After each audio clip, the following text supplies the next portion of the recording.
With your support, we can raise your voice globally. उन्होंने पगड़ी issue no बिल्कुल मतलब कि फ्रांस से राष्ट्रपति के सामने लेके आया ही नहीं है. With your support, we can address those issues that no other media talks about. जो हाल अकालियां ने बादल क्या ने इन्हां ने सिੱਖੀ ਦਾ ਤੇ ਬੇੜਾ ਗਰਕ ਕੀਤਾ ਹੈ. With your support, we can bring you breaking news from around the world. It's about consulting our allies and having a dialogue. These lessons, as I stated, was learned while working with our coalition partners. With your support, we can educate and inform everyone about who Sikhs are and connect our youth to Sikhi. And it's just, representative of a culture that's all about peace. Support your TV channel and help us take your voices to everyone around the world for every human rights issue. United Sikhs ਜਥੇਬੰਦੀ ਨੇ French ਅਤੇ European courts ਦੇ ਨਾਲ-ਨਾਲ United Nations Human Rights Committee ਦਾ ਦਰਵਾਜ਼ਾ ਵੀ ਖੜਕਾਇਆ. All of this is only possible with your generous donations. Continue your support to us and let's go further together.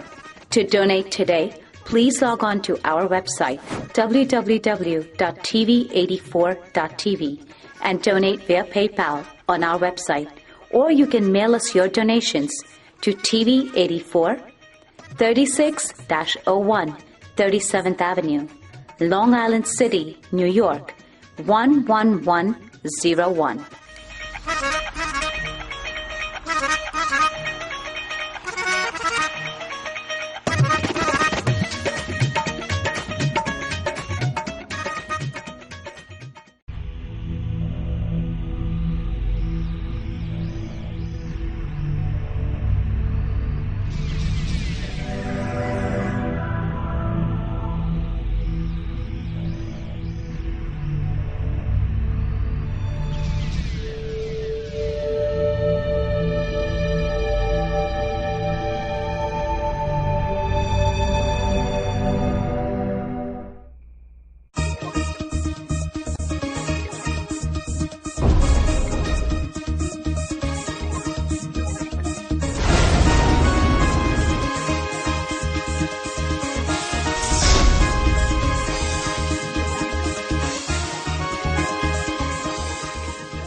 Waheguru ji ਕਾ ਖਾਲਸਾ ਵਾਹਿਗੁਰੂ ਜੀ ਕੀ ਫਤਿਹ। ਮੈਂ ਤੁਹਾਡੀ host ਰੀਤ ਕੌਰ, ਨਿਊਜ਼ ਟੀਵੀ 84 ਦੇ ਨਾਲ। ਵੀਅਰਸ, ਮੂਲ ਨਾਨਕ ਸ਼ਾਹ ਕੈਲੰਡਰ 2003 ਅਨੁਸਾਰ ਅੱਜ ਅਮਰੀਕਾ ਦੀ ਧਰਤੀ ਤੇ ਖਾਲਸਾ ਸਾਜਨਾ ਦਿਵਸ ਅਤੇ ਵਿਸਾਖੀ ਦਾ ਦਿਹਾੜਾ ਹੈ। ਸੋ ਅਸੀਂ ਟੀਵੀ 84 ਦੀ ਪੂਰੀ ਟੀਮ ਵੱਲੋਂ ਆਪਣੇ ਟੀਵੀ 84 ਦੇ ਸਾਰੇ ਦਰਸ਼ਕਾਂ ਨੂੰ ਇਸ ਦਿਨ ਦੀਆਂ ਲੱਖ ਲੱਖ ਵਧਾਈਆਂ ਦਿੰਦੇ ਹਾਂ। ਵੀਅਰਸ, ਅੱਜ ਅਸੀਂ ਇਸ ਦਿਨ ਸੰਬੰਧੀ ਅਤੇ ਜਿਹੜੀ ਘਟਨਾ ਪਿਛਲੇ ਦਿਨੀ ਹੰਡਵਾਰਾ ਵਿਖੇ ਵਾਪਰੀ ਹੈ, ਜਿਸ ਵਿੱਚ ਇੱਕ ਭਾਰਤੀ ਫੌਜੀ ਨੇ ਔਨ ਡਿਊਟੀ ਇੱਕ ਨੌਜਵਾਨ ਕੁੜੀ ਦੇ ਨਾਲ ਛੇੜਛਾੜ ਕੀਤੀ, ਜਿਸ ਕਰਕੇ ਉੱਥੇ ਦੇ ਲੋਕਾਂ ਨੇ ਇਸ ਭਾਰਤੀ ਫੌਜ ਨੂੰ ਸਜ਼ਾ ਦਿਵਾਉਣ ਦੇ ਲਈ ਰੋਸ ਪ੍ਰਦਰਸ਼ਨ ਕੀਤਾ। ਪਰ ਇਸ ਸ਼ਾਂਤਮਈ ਪ੍ਰਦਰਸ਼ਨ ਦੇ ਵਿੱਚ ਭਾਰਤੀ ਆਰਮੀ ਫੌਜੀਆਂ ਨੇ ਓਪਨ ਫਾਇਰਿੰਗ ਕਰ ਦਿੱਤੀ, ਜਿਸ ਕਾਰਨ ਕਾਫੀ ਲੋਕਾਂ ਦੀ ਮੌਤ ਹੋਈ ਅਤੇ ਬਹੁਤ ਸਾਰੇ ਜ਼ਖਮੀ ਹੋਏ। ਇਸ ਫਾਇਰਿੰਗ ਤੋਂ ਬਾਅਦ ਸ਼੍ਰੀਨਗਰ ਅਤੇ ਨਾਲ ਦੇ ਲੱਗਦੇ ਇਲਾਕਿਆਂ ਦੇ ਵਿੱਚ mobile internet services like WhatsApp ਸਭ ਕੁਝ ਬੰਦ ਕਰ ਦਿੱਤਾ ਗਿਆ ਤਾਂ ਕਿ ਇਹ ਖਬਰ ਬਾਹਰ ਨਾ ਜਾ ਸਕੇ। ਸੋ ਵੀਅਰਸ, ਅੱਜ ਅਸੀਂ ਇਸ ਘਟਨਾ ਸੰਬੰਧੀ ਵੇਰਵਾ ਲਵਾਂਗੇ ਦਲ ਖਾਲਸਾ ਜਥੇਬੰਦੀ ਜਨਰਲ ਸਕੱਤਰ ਸਰਦਾਰ ਸਰਬਜੀਤ ਸਿੰਘ ਕੁਮਾਨ ਜੀ ਕੋਲ, ਜਿਹੜੇ ਕਿ ਇਸ ਵੇਲੇ ਅੰਮ੍ਰਿਤਸਰ ਤੋਂ ਸਾਡਾ ਫੋਨ ਲਾਈਨ ਤੇ ਜੁੜ ਚੁੱਕੇ ਨੇ।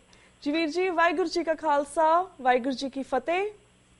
ਵਾਹਿਗੁਰੂ ਜੀ ਕਾ ਖਾਲਸਾ ਵਾਹਿਗੁਰੂ ਜੀ ਕੀ ਫਤਿਹ ਜੀ। ਸੋ ਵੀਰ, ਜਿਸ ਤਰ੍ਹਾਂ ਅਮਰੀਕਾ ਦੀ ਧਰਤੀ ਤੇ ਅੱਜ 14 ਅਪ੍ਰੈਲ ਦਾ ਦਿਨ ਹੈ, ਸਭ ਤੋਂ ਪਹਿਲਾਂ ਤਾਂ ਤੁਸੀਂ ਟੀਵੀ 84 ਦੇ ਦਰਸ਼ਕਾਂ ਨੂੰ ਖਾਲਸਾ ਸਾਜਨਾ ਦਿਵਸ ਅਤੇ ਵਿਸਾਖੀ ਸੰਬੰਧੀ ਕੀ ਕਹਿਣਾ ਚਾਹੋਗੇ? ਅੱਜ ਸਮੁੱਚਾ ਸਿੱਖ ਜਗਤ ਖਾਲਸਾ ਸਾਜਨਾ ਦਿਵਸ ਮਨਾ ਰਿਹਾ ਜੀ, ਔਰ ਜੋ ਸਾਡਾ ਅੱਜ ਦਾ ਇਹ ਦਿਨ ਵਾ, ਇਹਦੇ ਲਈ ਸਮੁੱਚੇ ਸਿੱਖ ਜਗਤ ਨੂੰ ਵਧਾਈਆਂ ਦਿੰਦਾ ਹੋਇਆ ਮੈਂ ਇਹ ਕਹਿਣਾ ਚਾਹਾਂਗਾ ਕਿ ਆਪਾਂ ਸਾਰਿਆਂ ਨੂੰ ਜੋ ਕਲਗੀਧਰ ਪਾਤਸ਼ਾਹ ਨੇ ਖਾਲਸਾ ਸਾਜਨਾ ਮੌਕੇ ਖਾਲਸੇ ਨੂੰ ਪ੍ਰਗਟ ਕਰਨ ਮੌਕੇ ਜੋ ਸਾਨੂੰ ਬਚਨ ਕੀਤੇ ਸੀ, ਜੋ ਸਾਨੂੰ ਹੁਕਮ ਕੀਤੇ ਸੀ ਜੀ, ਉਹਨਾਂ ਤੇ ਪਹਿਰਾ ਦੇਣਾ ਚਾਹੀਦਾ। ਤੇ ਨਾਲ ਹੀ ਜਿਹੜੀ ਵਾਰਨਿੰਗ, ਜਿਹੜੀ ਚੇਤਾਵਨੀ ਦਿੱਤੀ ਸੀਗੀ ਕਿ ਜਬ ਲਗ ਖਾਲਸਾ ਰਹੇ ਨਿਆਰਾ ਤਬ ਲਗ ਤੇਜ ਦਿਉ ਮੈਂ ਸਾਰਾ, ਜਬ ਜੇ ਗਹਿ ਵਿਪਰਨ ਕੀ ਰੀਤ ਮੈਂ ਨਾ ਕਰੂੰ ਇਨਕੀ ਪ੍ਰਤੀਕ। ਕਿ ਜਦੋਂ ਤੱਕ ਤਾਂ ਇਹ ਖਾਲਸਾ ਸਿੱਖੀ ਦੇ ਉੱਤੇ ਪਰਪੱਕ ਰਹੇਗਾ, ਸਿੱਖੀ 'ਚ ਪਰਪੱਕਤਾ ਦਿਖਾਏਗਾ, ਉਦੋਂ ਤੱਕ ਮੇਰਾ ਤਪ ਤੇਜ ਸਾਰਾ ਕੁਝ ਖਾਲਸੇ ਦੇ ਨਾਲ ਹੈ। ਪਰ ਕਲਗੀਧਰ ਪਾਤਸ਼ਾਹ ਇਸ ਤੋਂ ਅੱਗੇ ਚੇਤਾਵਨੀ ਦਿੰਦੇ ਆ ਸਾਨੂੰ, ਉਹਦੇ ਤੇ ਆਪਾਂ ਸਾਰਿਆਂ ਨੇ ਧਿਆਨ ਦੇਣਾ ਚਾਹੀਦਾ ਕਿ ਜੇਕਰ ਤੁਸੀਂ ਬ੍ਰਾਹਮਣਵਾਦ ਦੀ ਰਾਹ ਤੁਰ ਪਏ ਫਿਰ ਮੈਂ ਤੁਹਾਡੀ ਸ਼ਕਲ ਤੱਕ ਵੀ ਨਹੀਂ ਦੇਖਣੀ।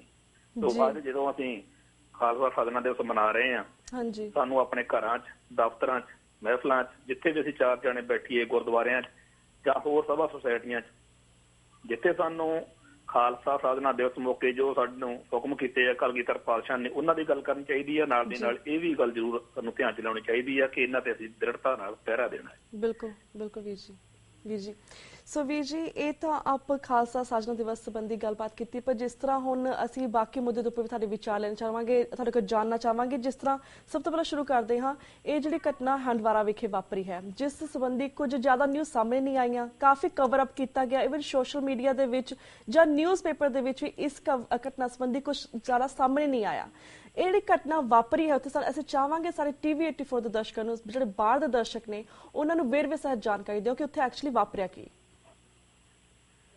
ਦੇਖੋ, ਕਸ਼ਮੀਰ ਦੇ ਵਿੱਚ ਜਿਹੜਾ ਇਹ ਸਾਰਾ ਘਟਨਾਕ੍ਰਮ ਵਾਪਰਿਆ ਹੈਗਾ ਜੀ, ਉਹਦੇ ਵਿੱਚ ਜੋ ਹੁਰੀਅਤ ਕਾਨਫਰੰਸ ਦੇ ਉੱਥੇ ਆਗੂ ਨੇਗੇ ਜੀ, ਸਰ ਸੈਯਦ ਅਲੀ ਸ਼ਾਹ ਗਿਲਾਨੀ ਜੀ, ਉਹਨਾਂ ਨੇ ਜਦੋਂ ਇਹਦੇ ਉੱਤੇ ਕਾਲ ਦਿੱਤੀ ਹੈ ਸਟ੍ਰਾਈਕ ਦੀ, ਤਾਂ ਇਹ ਗੱਲ ਉਹਨਾਂ ਨੇ ਆਖੀ ਕਿ ਮੈਂ ਸਿੱਖ ਭਾਈਚਾਰੇ ਤੋਂ ਇਸ ਗੱਲ ਲਈ ਅਸੀਂ ਮੁਆਫੀ ਮੰਗਦੇ ਹਾਂ ਕਿ ਵਿਸਾਖੀ ਦੇ ਮੌਕੇ, ਖਾਲਸਾ ਸਾਜਨਾ ਦਿਵਸ ਦੇ ਮੌਕੇ ਸਾਨੂੰ ਇਹ ਕਰਨਾ ਪੈ ਰਿਹਾ, ਸਾਡੀ ਮਜਬੂਰੀ ਹੈ।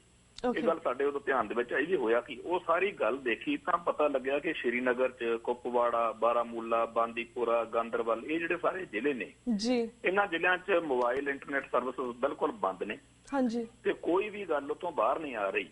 ਤੇ ਘਟਨਾਕ੍ਰਮ ਇਹ ਵਾਪਰਿਆ ਕਿ ਉੱਥੇ ਇੱਕ ਲੜਕੀ ਜਿਹੜੀ ਆ ਉਹ ਸਕੂਲ ਤੋਂ ਵਾਪਸ ਆ ਰਹੀ ਸੀ ਔਰ ਉਹ ਵਾਸ਼ਰੂਮ ਲਈ, ਫਰੈਸ਼ ਹੋਣ ਲਈ ਉੱਥੇ ਜਿਹੜੇ ਬਣੇ ਨੇ ਥਾਂ, ਉਹਨਾਂ ਵਿੱਚ ਗਈ ਤੇ ਇੱਕ ਮਗਰ ਉਹਦੇ ਪਿੱਛੇ ਭਾਰਤੀ ਫੌਜੀ ਜਿਹੜਾ ਹੈਗਾ ਉਹਦੇ ਜਾਣ ਦੀ ਗੱਲ ਆਈ ਹੈ ਕਿ ਉਹ ਪਿੱਛੇ ਉਹਦੇ ਗਿਆ ਔਰ ਉਹਨੇ ਛੇੜਛਾੜ ਕੀਤੀ ਜੀ।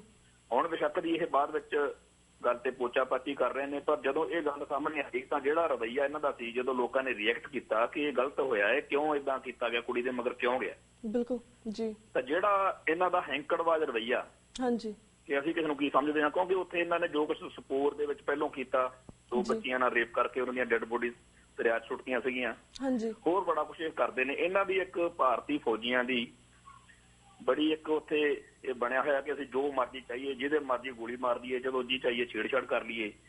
ਉਸ ਜਿਹੜੀ ਇਹਨਾਂ ਦੀ ਬਣੀ ਹੋਈ ਧਾਰਨਾ, ਉਹਦੇ ਅਨੁਸਾਰ ਇਹਨਾਂ ਨੇ ਰਿਐਕਟ ਕੀਤਾ ਤੇ ਜਿਹੜੇ ਵੀ ਬੰਦੇ ਉਸ ਗੱਲ ਦੇ ਵਿੱਚ ਰਿਐਕਟ ਕਰ ਰਹੇ ਸੀਗੇ, ਮੂਹਰੇ ਪ੍ਰਦਰਸ਼ਨ ਕਰ ਰਹੇ ਸੀਗੇ, ਉਹਨਾਂ ਨੂੰ ਇਹਨਾਂ ਨੇ ਗੋਲੀਆਂ ਮਾਰੀਆਂ, ਹੈਂਡ ਗ੍ਰਨੇਡ ਸੁੱਟੇ ਔਰ ਉਹਨਾਂ ਦੇ ਉੱਤੇ ਬਹੁਤ ਇਹਨਾਂ ਨੇ ਸਿੱਧੀਆਂ ਜਿਹੜੇ ਹੈਗੇ ਨੇ, ਜਿਹੜੇ ਸ਼ੈੱਲ ਹੁੰਦੇ ਨੇ ਆਪਣੇ ਹੰਝੂ ਗੈਸ ਵਾਲੇ ਜਾਂ ਹੋਰ, ਉਹ ਸਾਰੇ ਸੁੱਟਣੇ ਸ਼ੁਰੂ ਕਰਦੇ। ਔਰ ਉੱਥੇ ਇੱਕ ਜਿਹੜਾ ਸੀਗਾ ਕਸ਼ਮੀਰੀ ਨਈਮ ਭੱਟ, ਉਹ ਮਾਰਿਆ ਗਿਆ। ਰਾਜਾ ਬੇਗਮ, ਮੁਹੰਮਦ ਇਕਬਾਲ 21 ਸਾਲ ਦਾ ਹੈਗਾ। 4 ਜਿਹੜੀਆਂ ਹੈਗੀਆਂ ਮੌਤਾਂ ਉਹ ਹੁਣ ਤੱਕ ਹੋ ਚੁੱਕੀਆਂ ਨੇ ਤੇ ਹੁਣ ਉੱਥੇ ਕਰਫਿਊ ਲੱਗਿਆ ਹੋਇਆ। ਕੋਈ ਵੀ ਗੱਲ ਜਿਹੜੀ ਆ ਉਹ ਬਾਹਰ ਨਹੀਂ ਆਉਣ ਦਿੱਤੀ ਜਾ ਰਹੀ ਤੇ ਥਾਂ ਥਾਂ ਦੇ ਉੱਤੇ ਜਿਹੜੇ ਨੇਗੇ ਲੋਕਾਂ ਨੂੰ ਘੇਰ ਕੇ ਉਹਨਾਂ ਤੇ ਜ਼ੁਲਮ ਹੋ ਰਹੇ ਨੇ, ਮਾਰਿਆ ਕੁੱਟਿਆ ਜਾ ਰਿਹਾ, ਕੋਈ ਉਹਨਾਂ ਦੀ ਸੁਣਵਾਈ ਨਹੀਂ, ਕੋਈ ਗੱਲ ਬਾਹਰ ਨਹੀਂ ਆ ਰਹੀ। ਤੇ ਜਿਹੜਾ ਉੱਥੇ ਦਾ ਲੋਕਲ ਯੂਥ ਆ, ਉਹਦੇ ਜਿਹੜੇ ਆਪਦੇ ਇੱਧਰ ਉੱਧਰ ਜਾਣ ਆਉਣ ਦੇ ਜਿਹੜੇ ਜਰੀਏ ਨੇ, ਸਾਧਨ ਨੇ, ਉਹ ਸਾਰੇ ਬੰਦ ਕੀਤੇ ਹੋਏ ਨੇ। ਔਰ ਜਿਹੜੀ ਇਹ ਨਵੀਂ ਸਰਕਾਰ ਬਣੀ ਆ, ਮੁਫਤੀ ਸਰਕਾਰ ਮਹਿਬੂਬਾ ਮੁਫਤੀ ਵਾਲੀ, ਇਹਦੇ ਆਉਣ ਸਾਰ ਇਹ ਜਿਹੜਾ ਭਾਣਾ ਵਾਪਰਿਆ, ਇਹ ਇੱਕ ਉਹਦੇ ਲਈ ਟੈਸਟ ਵਾਲੀ ਗੱਲ ਆ ਕਿ ਉਹ ਇਹ ਤੇ ਕਿਵੇਂ ਰਿਐਕਟ ਕਰਦੇ ਆ। ਸੋ ਮੈਂ ਇਹ ਗੱਲ ਆਪਣੇ TV 84 ਦੇ ਦਰਸ਼ਕਾਂ ਨੂੰ, ਸੁਣਨ ਵਾਲੇ ਵੀਰਾਂ ਨੂੰ, ਸੰਗਤਾਂ ਨੂੰ ਦੱਸਣੀ ਚਾਹੁੰਦਾ ਕਿ ਕਸ਼ਮੀਰ ਦੇ ਵਿੱਚ ਇਹ ਜਿਹੜਾ ਕੁਛ ਵਾਪਰ ਰਿਹਾ, ਇਹ ਉੱਥੇ ਹਰ ਰੋਜ਼ ਦੀ ਘਟਨਾ, ਉੱਥੋਂ ਬਾਹਰ ਬਿਲਕੁਲ ਨਹੀਂ ਖਬਰਾਂ ਆ ਰਹੀਆਂ ਕਿਉਂਕਿ ਇੰਟਰਨੈਟ ਸਰਵਿਸ ਬੰਦ ਹੋ ਜਾਂਦੀ ਆ। ਤਾਂ ਉੱਥੇ ਜਿਹੜਾ ਕੁਛ ਜਿਵੇਂ ਪਿੰਜਰੇ ਦੇ ਵਿੱਚ ਤਾੜੇ ਇਹ ਪੰਛੀ ਨਾਲ ਜ਼ੁਲਮ ਕੀਤਾ ਜਾਂਦਾ, ਉਹ ਜ਼ੁਲਮ ਉੱਥੇ ਲੋਕਾਂ ਨਾਲ ਹੋ ਰਿਹਾ। ਓਕੇ ਵੀਰ ਜੀ, ਤੇ ਵੀਰ ਜੀ ਜਿਸ ਗੱਲ ਕੀਤੀ ਜਦੋਂ ਜੰਮੂ ਕਸ਼ਮੀਰ ਜਿਹੜੀ ਚੀਫ ਮਿਨਿਸਟਰ ਹੈ ਮਹਿਬੂਬਾ ਮੁਫਤੀ ਜਿਹੜੀ ਹੁਣੇ ਨਵੇਂ ਬਣੇ ਉਹਨਾਂ ਨੇ ਕੁਝ ਜ਼ਿਆਦਾ ਖਾਸ ਗੱਲਬਾਤ ਤਾਂ ਨਹੀਂ ਕੀਤੀ ਇਸ ਘਟਨਾ ਦੇ ਉੱਪਰ, ਪਰ ਉਹਨਾਂ ਨੇ ਕਿਹਾ ਕਿ ਇਸ ਘਟਨਾ ਨਾਲ ਸਾਡੀ ਸਰਕਾਰ ਤੇ ਨੈਗੇਟਿਵ ਇੰਪੈਕਟ ਹੋ ਸਕਦਾ ਹੈ ਫਿਊਚਰ ਦੇ ਵਿੱਚ ਜਾਂ ਹੁਣ ਵੀ ਨਾ। ਪਰ ਜਿਸ ਤਰ੍ਹਾਂ ਲਾਈਕ ਤੁਹਾਨੂੰ ਲੱਗਦਾ ਹੈ ਕਿ ਜਿਹੜੀ ਇਹ ਘਟਨਾ ਵਾਪਰੀ ਹੈ ਇਸ ਦੇ ਵਿੱਚ ਕੋਈ ਇਹਨਾਂ ਕਸ਼ਮੀਰ ਨੂੰ ਇਨਸਾਫ ਮਿਲੇਗਾ? ਕਿਉਂਕਿ ਸਾਨਾ ਤਾਂ ਬਹੁਤ ਘਟਨਾਵਾਂ ਵਾਪਰੀ ਜਿਸ ਦੇ ਅਸੀਂ ਇਨਸਾਫ ਲੈਣ ਲਈ ਬਹੁਤ ਦੇਰ ਤੋਂ ਵੇਟ ਕਰਦੇ ਪਏ, ਉਡੀਕ ਕਰਦੇ ਪਏ। ਜਿਹੜੀ ਇਹ ਘਟਨਾ ਵਾਪਰੀ ਹੈ ਕੀ ਤੁਹਾਨੂੰ ਲੱਗਦਾ ਕਿ ਫੌਜੀ ਨੂੰ ਜਾਂ ਫਿਰ ਜਿਹੜੇ 4 ਲੋਕਾਂ ਦੀ ਮੌਤ ਹੋਈ ਆ ਇਹਨਾਂ ਨੂੰ ਕਿਸੇ ਤਰ੍ਹਾਂ ਦਾ ਇਨਸਾਫ ਮਿਲੇਗਾ? ਆਪਾਂ ਜੇ ਪੰਜਾਬ ਦੇ ਜਾਂ ਸਾਡੀ ਕੌਮ ਦੇ ਹਾਲਾਤਾਂ ਨਾਲ ਜੋੜ ਕੇ ਇਸ ਗੱਲ ਨੂੰ ਵੇਖੀਏ ਜੀ ਤਾਂ ਜਦੋਂ ਬਰਨਾਲਾ ਗਵਰਨਮੈਂਟ ਬਣੀ ਸੀਗੀ ਜੀ 1985 ਦੇ ਵਿੱਚ, ਤਾਂ ਬਰਨਾਲਾ ਸਰਕਾਰ ਬਣਨ ਅਨੁਸਾਰ ਥੋੜੇ ਸਮੇਂ ਬਾਅਦ ਹੀ ਨਕੋਦਰ ਦੇ ਵਿੱਚ ਇੱਕ ਘਟਨਾਕ੍ਰਮ ਵਾਪਰਿਆ ਜਿਹਦੇ ਵਿੱਚ ਪੁਲਿਸ ਨੇ ਬੁੱਚੜਪੁਣਾ ਦਿਖਾਉਂਦਿਆਂ ਹੋਇਆਂ 4 ਸਿੱਖਾਂ ਨੂੰ ਗੋਲੀਆਂ ਨਾਲ ਉਡਾਤਾ। ਓਕੇ, ਫੈਡਰੇਸ਼ਨ ਦੇ ਸਿੱਖ ਨੌਜਵਾਨ ਜੀ। ਔਰ ਜੋ ਕੁਛ ਉਸ ਤੋਂ ਬਾਅਦ ਸਰਕਾਰ ਦਾ ਬਰਨਾਲਾ ਸਰਕਾਰ ਦਾ ਤੇ ਕੇਂਦਰ ਸਰਕਾਰ ਦਾ ਰਵੱਈਆ ਸੀਗਾ, ਹਾਂਜੀ, ਉਹ ਉਹੀ ਬਿਲਕੁਲ ਸੇਮ ਹੁਣ ਕਸ਼ਮੀਰ 'ਚ ਦੁਹਰਾਇਆ ਜਾ ਰਿਹਾ। ਉਦੋਂ ਵੀ ਬਰਨਾਲਾ ਸਰਕਾਰ ਇਹਨਾਂ ਨੂੰ ਜਿਵੇਂ ਮਹਿਬੂਬਾ ਮੁਫਤੀ ਕਰ ਰਹੀ ਆ ਕਿ ਉੱਥੇ ਜਾ ਰਹੇ ਆ ਜੀ, ਦਿੱਲੀ ਮਿਲ ਰਹੇ ਆ ਜੀ, ਏਦਾਂ ਕਰ ਰਹੇ ਆ, ਉਹੀ ਗੱਲਾਂ ਬਰਨਾਲਾ ਸਰਕਾਰ ਨੇ ਕੀਤੀਆਂ ਜੀ। ਉਹੀ ਗੱਲਾਂ ਹੁਣ ਇਸ ਟਾਈਮ ਮੁਫਤੀ ਸਰਕਾਰ ਕਰ ਰਹੀ ਹੈ। ਔਰ ਉਦੋਂ ਜਦੋਂ ਨਕੋਦਰ ਵਿੱਚ ਬੇਦੋਸ਼ੇ ਮਾਰੇ ਗਏ ਸਿੱਖ ਨੌਜਵਾਨਾਂ ਨੂੰ ਇਨਸਾਫ ਨਹੀਂ ਮਿਲਿਆ, ਪੁਲਿਸ ਨੂੰ ਖੁੱਲ੍ਹ ਮਿਲੀ, ਸੁਰੱਖਿਆ ਬਲਾਂ ਨੂੰ ਹੋਰ ਖੁੱਲ੍ਹ ਮਿਲੀ, ਰਿਜ਼ਲਟ ਇਹ ਨਿਕਲਿਆ ਕਿ ਅਗਲੇ ਜਿਹੜੇ ਸਾਲ ਸੀਗੇ ਉਹਨਾਂ ਦਿਨਾਂ ਦੇ ਵਿੱਚ, ਅਗਲੇ ਵਰ੍ਹਿਆਂ ਦੇ ਵਿੱਚ, ਅਗਲੇ ਮਹੀਨਿਆਂ ਦੇ ਵਿੱਚ ਹੀ ਜਿਹੜੀ ਹੋਰ ਬਰੂਟੈਲਿਟੀ ਆ, ਹੋਰ ਬੁੱਚੜਪੁਣਾ ਜਿਹੜਾ ਪੰਜਾਬ ਨੇ ਦੇਖਿਆ। ਬਿਲਕੁਲ ਮੈਂ ਇਹ ਮਤਲਬ ਸਪਸ਼ਟ ਤੌਰ ਤੇ ਕਹਿਣ ਨੂੰ ਤਿਆਰ ਹਾਂ ਕਿ ਪਹਿਲਾਂ ਹੀ ਬੜਾ ਕੁਝ ਉੱਥੇ ਮਾੜਾ ਵਾਪਰ ਰਿਹਾ ਕਸ਼ਮੀਰ ਦੇ ਵਿੱਚ ਜੀ। ਔਰ ਇਹ ਜਿਹੜੀ ਸਰਕਾਰ ਦੇ ਸਾਹਮਣੇ ਇਹ ਗੱਲ ਹੋਈ ਆ, ਮਹਿਬੂਬਾ ਸਰਕਾਰ ਇਹਨੂੰ ਰੋਕਣ ਦੇ ਵਿੱਚ ਬਿਲਕੁਲ ਨਾਕਾਬਲ ਆ, ਕਿਉਂਕਿ ਕਸ਼ਮੀਰ ਨੂੰ ਚਲਾਇਆ ਜਾਂਦਾ ਦਿੱਲੀ ਤੋਂ। ਹਾਂਜੀ। ਔਰ ਮਿਨਿਸਟਰ ਅਜੀਤ ਡੋਭਾਲ ਜਿਹੜਾ ਕਿ ਇਸ ਤਰ੍ਹਾਂ ਦੇ ਕੰਮਾਂ ਦੇ ਵਿੱਚ ਬੜਾ ਬਦਨਾਮ ਆ, ਉਹ ਇਦਾਂ ਦੇ ਆਪਰੇਸ਼ਨ ਕਰ ਕਰਕੇ ਇਸ ਪੂਰੀ ਮੂਵਮੈਂਟ ਦੇ ਵਿੱਚ ਜਿਹੜਾ ਉੱਥੇ ਕਸ਼ਮੀਰ ਦੀ ਆਜ਼ਾਦੀ ਦੀ ਲੜਾਈ ਚੱਲ ਰਹੀ ਆ, ਇਹਨੂੰ ਦਬਾਉਣ ਦੇ ਲਈ, ਇਹਨੂੰ ਬਦਨਾਮ ਕਰਨ ਦੇ ਲਈ, ਇਹਦੇ ਬਾਰੇ ਜਿਹੜੀਆਂ ਉਹਨਾਂ ਦੀਆਂ ਨੀਤੀਆਂ ਨੇ ਉਹਨਾਂ ਨੂੰ ਲਾਗੂ ਕਰਨ ਦੇ ਲਈ ਉਹ ਕਿਸੇ ਵੀ ਹੱਦ ਤੱਕ ਜਾ ਸਕਦਾ। ਸੋ ਆਉਣ ਵਾਲੇ ਦਿਨਾਂ ਦੇ ਵਿੱਚ ਆਪਾਂ ਦੇਖਾਂਗੇ ਕਿ ਇਹ ਜਿਹੜਾ ਸਰਕਾਰ ਮੋਢਾ ਇਹਦਾ ਵਰਤਿਆ ਜਾਊਗਾ ਜੀ। ਤੇ ਕਸ਼ਮੀਰ ਦੇ ਲੋਕਾਂ ਦੀ ਚੁਣੀ ਹੋਈ ਸਰਕਾਰ ਆ ਜੀ, ਕਸ਼ਮੀਰ ਦੀ ਹੀ ਇੱਕ ਲੀਡਰ ਜਿਹੜੀ ਹੈ ਮੁੱਖ ਮੰਤਰੀ ਆ, ਕਸ਼ਮੀਰੀਆਂ ਦੇ ਵਿੱਚੋਂ ਆ। ਜਿਵੇਂ ਬਰਨਾਲੇ ਨੂੰ ਬਿਠਾ ਕੇ ਸਿੱਖਾਂ ਦਾ ਘਾਣ ਕੀਤਾ ਗਿਆ ਸੀ, ਹਾਂਜੀ, ਜਿਵੇਂ ਬੇਅੰਤ ਸਿੰਘ ਨੂੰ ਬਿਠਾ ਕੇ, ਪੱਗ ਵਾਲਾ ਬਿਠਾ ਕੇ, ਦਾੜੀ ਵਾਲਾ ਬਿਠਾ ਕੇ ਜੀ ਸਿੱਖਾਂ ਦਾ ਘਾਣ ਕੀਤਾ ਗਿਆ ਸੀ, ਹਾਂਜੀ, ਉਵੇਂ ਹੁਣ ਕਸ਼ਮੀਰ ਦੇ ਵਿੱਚ ਬੜੀ ਬੇਦਰਦੀ ਦੇ ਨਾਲ ਆਉਣ ਵਾਲੇ ਦਿਨਾਂ 'ਚ ਕਤਲੇਆਮ ਹੋਣਾ ਜੀ। ਮੈਂ ਸਮੁੱਚੇ ਭਾਈਚਾਰੇ ਨੂੰ, ਸੰਸਾਰ ਦੇ ਵਿੱਚ ਜਿਹੜੇ ਦੁਨੀਆ ਭਰ ਦੇ ਵਿੱਚ ਲੋਕ ਨੇਗੇ, ਮੁਲਕ ਨੇ, UNO ਹੈ ਜਾਂ ਹੋਰ ਸੰਸਥਾਵਾਂ, ਹਾਂਜੀ, ਉਹਨਾਂ ਨੂੰ ਮਤਲਬ ਐਸੀ ਅਪੀਲ ਆਪਾਂ ਨੂੰ ਕਰਨੀ ਬਣਦੀ ਆ ਔਰ ਕਸ਼ਮੀਰੀਆਂ ਦੇ ਨਾਲ ਖੜਨ ਦੀ ਲੋੜ ਆ ਇਸ ਟਾਈਮ, ਕਿਉਂਕਿ ਉੱਥੋਂ ਕੋਈ ਵੀ ਸੂਚਨਾ, ਜਿਵੇਂ ਮੈਂ ਪਹਿਲਾਂ ਕਿਹਾ, ਉਹ ਚੱਜ ਹੱਲ ਨਾਲ ਬਾਹਰ ਨਹੀਂ ਆਉਂਦੀ। ਜਿੰਨੀ ਆਉਂਦੀ ਹੈ ਜੇ ਉਹਨੂੰ ਹੀ ਇਕੱਲਾ ਧਿਆਨ 'ਚ ਦੇ ਰਿਹਾ ਜਾਵੇ ਤਾਂ ਬਹੁਤ ਮਾੜੇ ਹਾਲਾਤ ਨੇ ਉੱਥੋਂ ਦੇ, ਬੜਾ ਵੱਡੀ ਪੱਧਰ ਦੇ ਉੱਤੇ ਜ਼ੁਲਮ ਉੱਥੇ ਹੋ ਰਿਹਾ। ਬਿਲਕੁਲ ਵੀਰ ਜੀ ਧੰਨਵਾਦ ਕਿ ਤੁਸੀਂ ਇਸ ਘਟਨਾ ਸਾਨੂੰ ਵੇਰਵਾ ਦਿੱਤਾ। ਹੁਣ ਵੀਰ ਜੀ ਅਸੀਂ ਨੈਕਸਟ ਮੁੱਦੇ ਦੇ ਉੱਪਰ ਤੁਹਾਡੇ ਵਿਚਾਰ ਲੈਣੇ ਚਾਹਾਂਗੇ। ਜਿਸ ਤੁਸੀਂ ਜਾਣਦੇ ਹੋ ਕਿ ਪਿਛਲੇ ਦਿਨੀ ਜਿਹੜੀ MCD ਵੱਲੋਂ ਗੁਰਦੁਆਰਾ ਸੀਸਗੰਜ ਸਾਹਿਬ ਵਿਖੇ ਜਿਹੜੀ ਸ਼ਬੀਲ ਵਾਲੀ ਥਾਂ ਸੀਗੀ ਉਸ ਦੀ ਤੋੜਫੋੜ ਕਰ ਦਿੱਤੀ ਗਈ ਆ। ਇਸ ਮੌਕੇ ਦਿੱਲੀ ਗੁਰਦੁਆਰਾ ਮੈਨੇਜਮੈਂਟ ਕਮੇਟੀ ਦੇ ਪ੍ਰਧਾਨ ਮਨਜੀਤ ਸਿੰਘ ਜੀ ਕੇ ਜਾਂ ਫਿਰ ਕੋਈ ਹੋਰ ਮੈਂਬਰ ਇਸ ਪਾਰਟੀ ਦਾ ਕੋਈ ਕਿਸੇ ਨੇ ਵੀ ਦਖਲਅੰਦਾਜ਼ੀ ਨਹੀਂ ਕੀਤੀ। ਪਰ ਹੁਣ ਜਿਸ ਤਰ੍ਹਾਂ ਬਾਦਲ ਅਕਾਲੀ ਦਲ ਧਰਨੇ ਦੇ ਕੇ ਪਖੰਡ ਕਰ ਰਿਹਾ ਹੈ, ਸਿਆਸੀ ਲਾਹਾ ਲੈ ਰਿਹਾ, ਇਸ ਸਭ ਨੂੰ ਤੁਸੀਂ ਕਿਵੇਂ ਵੇਖਦੇ ਹੋ? ਜਿਹੜੇ ਬੰਦੇ ਦਿੱਲੀ ਵਿੱਚ ਵਾਪਰੇ ਇਸ ਘਟਨਾ ਕਰਨ ਤੋਂ ਬਾਅਦ ਕੇਜਰੀਵਾਲ ਗਵਰਨਮੈਂਟ ਦੇ ਖਿਲਾਫ ਇੱਥੇ ਧਰਨੇ ਮੁਜ਼ਾਹਰੇ ਕਰ ਰਹੇ ਨੇ, ਪੁਤਲੇ ਸਾੜ ਰਹੇ ਨੇ ਜੀ, ਇਹ ਉਹੀ ਨੇ ਜਿਹੜੇ ਬਾਦਲ ਦਲ ਦੀ ਫੌਜ ਆ ਕਹਿੰਦੇ, ਤੇ ਇਹਨਾਂ ਨੂੰ ਗੁਰੂ ਗ੍ਰੰਥ ਸਾਹਿਬ ਦੀ ਬੇਅਦਬੀ ਹੋਈ ਸੀ, ਇੱਥੇ ਬਰਗਾੜੀ ਕਾਂਡ ਹੋਇਆ, ਬਹਿਬਲ ਕਲਾਂ ਕਾਂਡ ਹੋਇਆ ਜੀ, ਔਰ ਸਾਰਾ ਸਿੱਖ ਜਗਤ ਦੇਸ਼ ਵਿਦੇਸ਼ ਦੇ ਵਿੱਚ ਬਹੁਤ ਜ਼ਿਆਦਾ ਬੁਰੀ ਤਰ੍ਹਾਂ ਸੰਤਾਪ ਭੋਗ ਰਿਹਾ ਜੀ। ਪਰ ਇਹੀ ਟੋਲਾ ਉਹ ਆ ਜਿਹੜਾ ਹੁਣ ਫੋਟੋਆਂ ਲਵਾ ਕੇ ਹੀਰੋ ਬਣ ਰਿਹਾ। ਔਰ ਇਹ ਜਿਹੜੇ ਲੋਕ ਨੇਗੇ, ਇਹਨਾਂ ਨੇ ਉਹਨਾਂ ਦਿਨਾਂ ਦੇ ਵਿੱਚ ਘਰਾਂ ਤੋਂ ਨਿਕਲਣਾ ਆਪਦਾ ਬੰਦ ਕੀਤਾ ਹੋਇਆ ਸੀ। ਇਹਨਾਂ ਨੂੰ ਲੱਗਦਾ ਸੀ ਕਿਸੇ ਹੋਰ ਕੌਮ ਦਾ ਮਸਲਾ, ਸਾਡਾ ਤਾਂ ਕੋਈ ਰੌਲਾ ਨਹੀਂ ਹੈ ਇਸ ਗੱਲ। ਹਾਂਜੀ, ਹੁਣ ਆਪਦੀ ਸਿਆਸਤ ਦੇ ਹਿਸਾਬ ਦੇ ਨਾਲ ਇਹ ਡਰਾਮੇਬਾਜ਼ੀ ਜਿਹੜੀ ਕਰ ਰਹੇ ਨੇ ਲੋਕ, ਉਹ ਅਸਲ ਵਿੱਚ ਤਾਂ ਦਿੱਲੀ ਦੇ ਵਿੱਚ ਜੋ ਕੁਝ ਹੋਇਆ ਉਹਦੇ ਵਿੱਚ ਜਿਹੜੀ ਦਿੱਲੀ ਗੁਰਦੁਆਰਾ ਪ੍ਰਬੰਧਕ ਕਮੇਟੀ ਆ ਉਹ ਵੀ ਬਰਾਬਰ ਜ਼ਿੰਮੇਵਾਰ ਆ। ਠੀਕ ਆ, ਹਲਕਾ ਲੰਬਾ ਆਮ ਆਦਮੀ ਪਾਰਟੀ ਦੀ ਲੀਡਰ ਹੈ ਜੀ, ਜਾਂ ਉੱਥੇ ਹਰਿਆਣੇ ਜਿਹੜਾ ਹਾਈ ਕੋਰਟ ਦਾ ਜਿਹੜਾ ਹੁਕਮ ਸੀਗਾ ਉਹਨੂੰ ਲਾਗੂ ਕਰਨ ਦੀ ਗੱਲ ਆ, ਜਾਂ ਜੋ ਮਰਜ਼ੀ ਦਲੀਲਾਂ ਨੇ, ਹਾਂਜੀ, ਜ਼ਿੰਮੇਵਾਰ ਇਸ ਘਟਨਾ ਦੇ ਲਈ ਇਹ ਜਿਹੜੇ ਦਿੱਲੀ ਕਮੇਟੀ ਵਾਲੇ ਬਾਦਲ ਦਲ ਦੇ ਬੰਦੇ ਨੇ, ਇਹ ਵੀ ਨਾਲ ਨੇ। ਇਹਨਾਂ ਸਾਰਿਆਂ ਦੀਆਂ ਆਫਤਰੀਆਂ ਔਰ ਇਹਨਾਂ ਨੇ ਇੱਥੋਂ ਤੱਕ ਹਾਲਾਤ ਲੈ ਕੇ ਆਂਦੇ ਕਿ ਇਹ ਭਾਣਾ ਵਾਪਰੇ ਜੀ, ਤੇ ਉਸ ਦਿਨ ਇਹ ਕਿਤੇ ਲੱਭੇ ਨਹੀਂ। ਇਹਨਾਂ ਨੂੰ ਪਤਾ ਸੀਗਾ ਕਿ ਸਭ ਕੁਝ ਹੋਣ ਜਾ ਰਿਹਾ।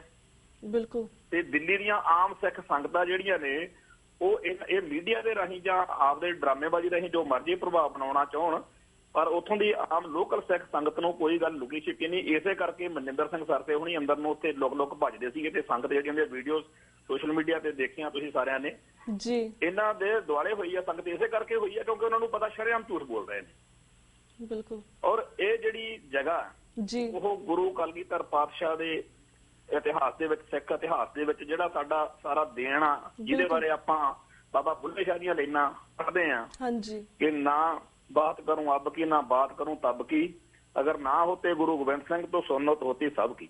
ਜੀ, ਤੋਂ ਹਿੰਦੂ ਸਮਾਜ ਨੂੰ ਇਹ ਸਮਝਣਾ ਚਾਹੀਦਾ ਕਿ ਇਸ ਥਾਂ ਦੇ ਉੱਤੇ ਉਸ ਕਲਗੀਧਰ ਪਾਤਸ਼ਾਹ ਦੇ ਪਿਤਾ ਜੀ ਜੀ, ਗੁਰੂ ਤੇਗ ਬਹਾਦਰ ਸਾਹਿਬ ਜੀ ਦਾ ਸੀਸ ਲੱਗਿਆ। ਬਿਲਕੁਲ, ਭਾਈ ਮਤੀ ਦਾਸ ਜੀ, ਭਾਈ ਸਤੀ ਦਾਸ ਜੀ, ਭਾਈ ਦਿਆਲਾ ਜੀ ਦਾ ਸੀਸ ਲੱਗਿਆ। ਬਿਲਕੁਲ।